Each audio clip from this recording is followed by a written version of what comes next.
Ce que personne ne mange, ni nous, ni nos animaux, trouve encore preneur. Ça, c'est le travail de Bruno. Il est directeur des abattoirs d'Ussel en Corrèze. Une fois les morceaux consommables vendus, il trie le reste. Vous voyez ces boyaux qui vont être utilisés pour faire des cordages des guitares, des violons ou autres. Voilà une des autres utilisations qu'on peut faire avec le porc. Encore une autre utilisation avec les oreilles, voilà, clandestines à la fabrication de produits cosmétiques, des masques pour les cheveux, des crèmes visage. Vous voyez, c'est ce qu'on appelle le gras, hein, c'est du gras, vous voyez. Hein.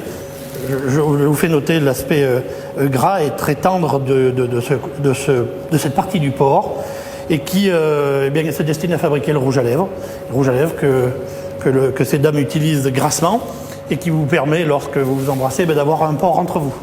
Aujourd'hui, c'est justement du gras que Bruno doit livrer à un laboratoire cosmétique. Nous n'avons pas été autorisés à filmer cette étape de la transformation du porc, mais dans cette pharmacie, la propriétaire nous confirme qu'on trouve bien du gras de porc dans les rouges à lèvres. Pratiquement tous les rouges à lèvres sont faits avec de la gélatine porcine. Et dans une pharmacie, du cochon, on n'en trouve pas que dans les cosmétiques.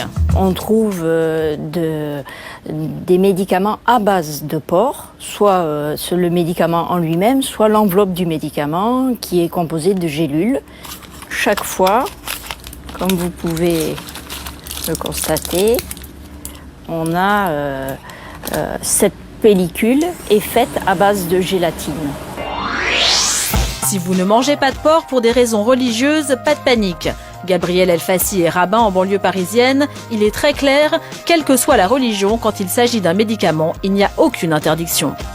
Toute religion qui se respecte se doit de soigner ses malades. Donc à partir du moment où il y a, on va dire, un remède qui a été prescrit par son médecin, que cela contienne une matière grasse animale qui est infime, qui est presque, on va dire, inexistante, il n'y a aucun problème, on peut avaler donc ce genre de médicament. Je prends l'exemple de la gélule, bien sûr. Le cochon est donc omniprésent dans notre vie quotidienne. Désormais, vous regarderez vos pilules, vos crèmes hydratantes ou vos rouges à lèvres d'un autre œil.